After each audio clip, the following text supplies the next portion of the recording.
आज हम स्टार्ट करेंगे चैप्टर एग्जैक्ट डिफरेंशियल इक्वेशन।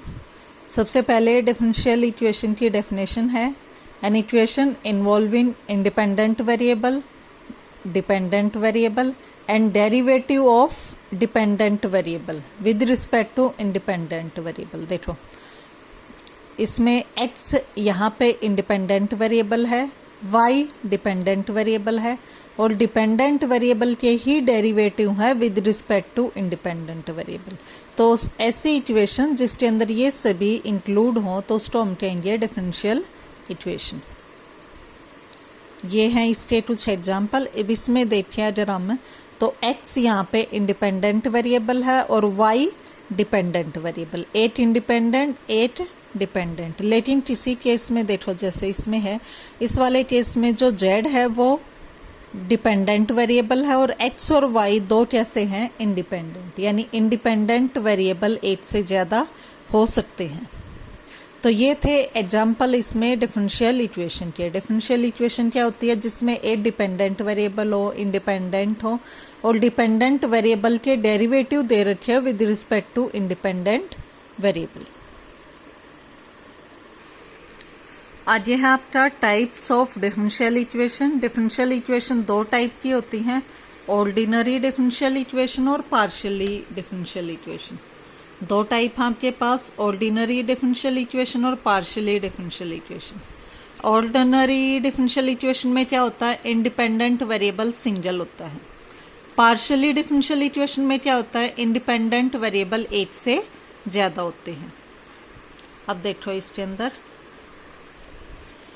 जो ये आपको एग्जाम्पल गिवन थे, इसके अंदर जो ये वाला और ये वाली, ये जो दो इक्वेशन है इसके अंदर अगर आप देखोगे तो इंडिपेंडेंट वेरिएबल दो हैं, x और y, और z है डिपेंडेंट वेरिएबल। तो ये है पार्शियल डिफरेंशियल इक्वेशन और उससे ऊपर वाली है ordinary differential equation. Ordinary differential equation की नोटेशन d/dx होती है, पार्शियली डिफरेंशियल इक्वेशन की नोटेशन ∂x होती है। उसके बाद है आपका order and degree of differential equation. सबसे पहले ऑर्डर है, order of differential equation is the order of highest differential coefficient. देखो जैसे highest differential coefficient, differential coefficient कौन से हैं? d/dx, d²/dx², d³ तो उसके अंदर जो हाईएस्ट ऑर्डर का होगा वो हो जाएगा डिफरेंशियल इक्वेशन का ऑर्डर। जैसे एग्जाम्पल ये लेके चलो, इसके अंदर तो dy/dx है, उसकी चाहे कितनी भी पावर हो। इसमें क्या है? d²y/dx²। तो ये क्या आ गया? सेकेंड ऑर्डर की डिफरेंशियल इक्वेशन। अगर हम पीछे देखें इसका फर्स्ट ऑर्डर की, फर्स्ट की ये d² आ गया, सेकेंड ऑर्डर की d³ यानी थर्ड ऑर्डर की। ये थी डिफरेंशियल इक्वेशन के ऑर्डर। फिर है डिग्री। डिग्री क्या होगी? जो हाईएस्ट कोफिशिएंट जिसके लिए आपने ऑर्डर निकाला था उसकी जितनी भी पावर होएगी वो आपकी डिग्री आ जाएगी। जैसे ही देखो इसमें d²y/dx², तो इसकी पावर कितनी है? 3। तो इस इक्वेशन की डिग्री कितनी होगी? 3। इसकी देखिए तो d²y/dx² की पावर कितनी है? 1। तो इसकी डिग्री क्या होगी? 1। इसमें ध्यान ये रखना है कि पावर जैसे ये 4/3 है, ये इस टाइप से इंक्लूड ना हो, जो पावर्स हैं वो फ्रैक्शन की फॉर्म में ना हो। देखो यहाँ 4/3 है तो आप इसको डायरेक्ट इसकी डिग्री नहीं बता सकते, पहले आपने फ्रैक्शन रिमूव करना। 4/3 सिंप्लीफाई करो, दोनों साइड क्यूब किया तो ये वाली जो इक्वेशन थी वो ये बन गई। अब इस इक्वेशन में अगर आपको डिग्री पूछे तो सबसे पहले तो आप ऑर्डर निकालोगे। हाईएस्ट कोफिशिएंट वो है d²y/dx² यानी 2 है ऑर्डर, और डिग्री यानी इसकी पावर, तो इसकी पावर कितनी है? 3। तो ये ऐसी इक्वेशन है जिसकी ऑर्डर 2 है और डिग्री 3 है। क्लियर? आगे देखो अब इसके बाद डेफिनेशन है एग्जैक्ट डिफरेंशियल इक्वेशन। चैप्टर का भी नाम आपका इसका यही है, एग्जैक्ट डिफरेंशियल इक्वेशन। तो कोई भी डिफरेंशियल इक्वेशन उसको आप एग्जैक्ट कब कहेंगे? जब वो general solution from it is obtain from its general solution directly by differentiate without any substitute, multiplication, elimination etc। यानी ऐसी इक्वेशन जिसको आप डायरेक्ट डेरिवेटिव लेने के बाद आपकी वो ऑब्टेन हो जाए। जैसे मान लो ये है डिफरेंशियल इक्वेशन, इसमें m और n क्या है, x और y के फंक्शन है। इस इक्वेशन को एग्जैक्ट तब कहेंगे जब कोई ऐसी इक्वेशन आ जाए जिसका डेरिवेटिव लेके ये इक्वेशन बनती हो। क्लियर? यानी ऐसी इक्वेशन जिसका सिंगल स्टेप में डेरिवेटिव, हमने कोई सब्स्टिट्यूट नहीं करना, कोई एलिमिनेशन नहीं करना, कोई मल्टीप्लिकेशन नहीं करनी, डायरेक्ट उसका डेरिवेटिव लेके आपकी जो रिक्वायर्ड डिफरेंशियल इक्वेशन है अगर वो आ जाती है तो ये क्या बन जाएगी आपकी एग्जैक्ट। देखो ये वाली इक्वेशन, इसको एग्जैक्ट इक्वेशन कब कहेंगे, जब आपके पास कोई यू फंक्शन आ जाए जिसका डेरिवेटिव इसके इक्वल आ जाए। क्लियर? तो यही है। अब ये थ्योरम देखो जो मोस्ट इंपॉर्टेंट थ्योरम है। To find necessary and sufficient condition that the equation m dx plus n dy equal to 0 में बी एग्जैक्ट। इस इक्वेशन को एग्जैक्ट होने के लिए जो नेसेसरी एंड सफिशिएंट कंडीशन है वो निकालनी है। ये इतने टाइम्स एग्जाम में आई हुई है तो मोस्ट इंपॉर्टेंट है। सबसे पहले नेसेसरी कंडीशन लेके चलते हैं कि ये इक्वेशन एग्जैक्ट है और प्रूफ कर लेके चल पड़े कि ये इक्वेशन क्या है, exact. Therefore by definition exact है तो कोई ना कोई फंक्शन u आएगा जिसका डेरिवेटिव ये इक्वेशन बनेगी। तो कोई फंक्शन u आएगा एक्स वाई की फॉर्म में जिस पे डायरेक्ट डेरिवेटिव लगा के ये इक्वेशन बन गई। ये हो गया। अब देखो u का डेरिवेटिव, u किसका फंक्शन है, x का और y का। तो u का अगर आप डेरिवेटिव निकालोगे तो कैसे निकलेगा, u का x के रिस्पेक्ट में फिर x का डेरिवेटिव प्लस u का y के रिस्पेक्ट में फिर y का डेरिवेटिव। ये हो गया। तो यहाँ से तो du की वैल्यू इसके इक्वल है और यहाँ से इसकी वैल्यू भी किसके इक्वल है, du के।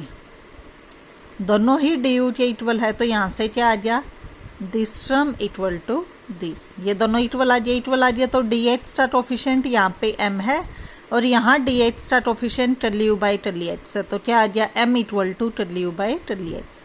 सिमिलरली n इक्वल टू टर्ली u बाई टर्ली y। अब यहाँ x के रिस्पेक्ट में डेरिवेटिव हो चुका है तो दोनों साइड आप y के रिस्पेक्ट में लोगे तो क्या आएगा, टर्ली m बाई टर्ली y। ऐसे इसका एक बार y में एक बार x में, तो ये आ गया। अब देखो n का y के रिस्पेक्ट में हो चुका है तो n का x के रिस्पेक्ट में लेंगे। ये दो इक्वेशन आ गई।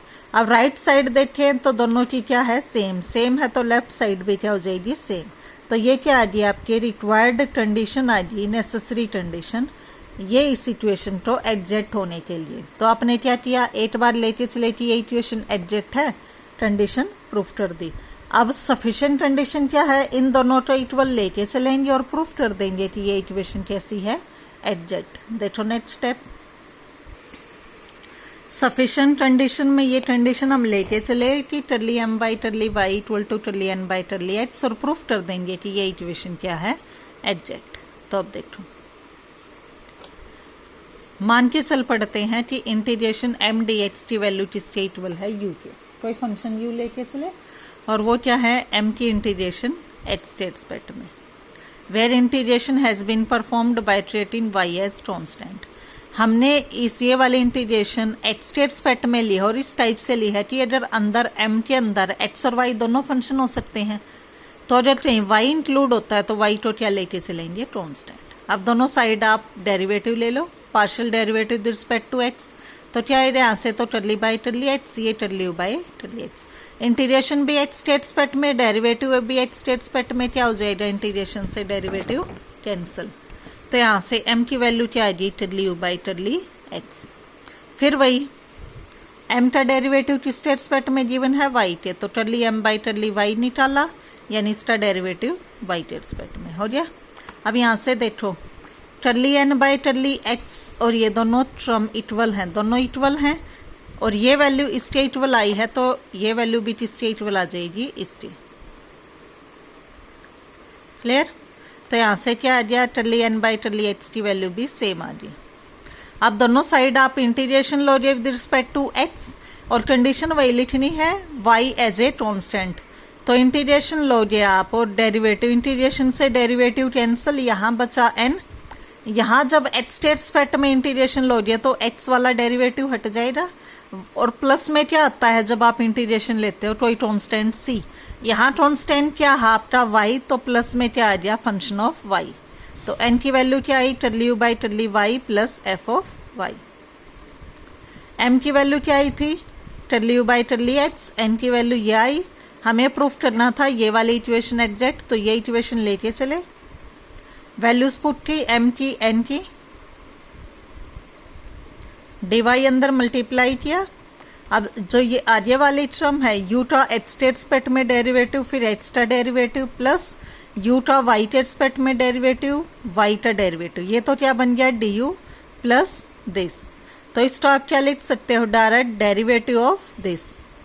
अब ये एक ऐसा फंक्शन है जिसका डायरेक्ट डेरिवेटिव लेके ये बन गया, तो यहाँ से क्या प्रूफ हो गया कि ये इक्वेशन क्या है एग्जैक्ट, क्योंकि ये इक्वेशन इस अंदर वाली टर्म का एग्जैक्ट डेरिवेटिव बन रही है, तो this equal to 0 is exact differential equation. Clear.